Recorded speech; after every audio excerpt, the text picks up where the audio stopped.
సహజ వనరులను కొల్లగొట్టి ప్రభుత్వ ఖజానాకు లక్షల కోట్లు నష్టం చేసిన అంశంలో జగన్పై సుప్రీంకోర్టు విశ్రాంత న్యాయమూర్తి పర్యవేక్షణలో సీబీఐ, ఈడీ, ఐటీ, రెవెన్యూ, పోలీసులతో సిట్ ఏర్పాటు చేయాలని పిల్ వేసిన ఢిల్లీకి చెందిన న్యాయవాది మెహక్ మహేశ్వరికి హైకోర్టు ప్రశ్నలు సంధించింది.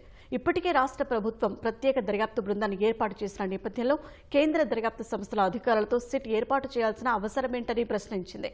ప్రభుత్వం విడుదల చేసిన శ్వేతపత్రం ఆధారంగా విచారణ జరపలేమని, ప్రచారం, స్వప్రయోజనాల కోసం దాఖలయ్యే ప్రజాహిత వ్యాజ్యాల విషయంలో జాగ్రత్తగా ఉండాలని సుప్రీంకోర్టు చెప్పిందని వివరించింది.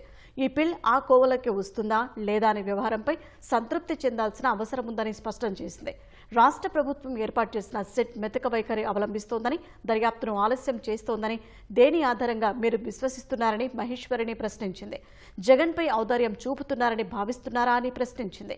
రాష్ట్ర ప్రభుత్వ ఏజెన్సీలకు కేసు దర్యాప్తు చేసే సామర్థ్యం లేదని, వేల కోట్లతో ముడిపడి ఉన్న ఈ కుంభకోణం ఇతర రాష్ట్రాలు, దేశాలకు విస్తరించి ఉండొచ్చని న్యాయవాది పేర్కొనగా, ఆ విషయం మీరెలా చెబుతారు?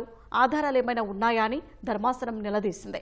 వైసీపీ హయాంలో జరిగిన అవినీతిపై కూటమి సర్కార్ అసెంబ్లీలో శ్వేతపత్రాలు విడుదల చేసిందని మహేశ్వరి నేరుగా వాదనలు వినిపించారు. రాష్ట్ర ప్రభుత్వం సిట్ ఏర్పాటు చేసిందని, కేంద్ర ప్రభుత్వ దర్యాప్తు అధికారులను అందులో చేర్చలేదన్నారు. ధర్మాసనం స్పందిస్తూ, మీలాంటి బిజీ న్యాయవాది ఢిల్లీ నుంచి వచ్చే వాదనలు వినిపించడం చూస్తుంటే ఆశ్చర్యంగా ఉందని వ్యాఖ్యానించింది. న్యాయవాది వాదనలు కొనసాగిస్తూ, అవినీతి జరిగిందా, రాజకీయ ప్రతీకారంతో సిట్ ఏర్పాటు చేశారా అనే విషయం తనకు తెలియదన్నారు. ఈ వ్యవహారంతో నీకేమి సంబంధమని ధర్మాసనం ప్రశ్నించగా, గత ఏడాది కాలంలో మద్యం కేసును దర్యాప్తు చేస్తున్నారని, ఇప్పటి వరకు మాజీ సీఎంని అభియోగ పత్రంలో నిందితుడిగా చేర్చలేదన్నారు.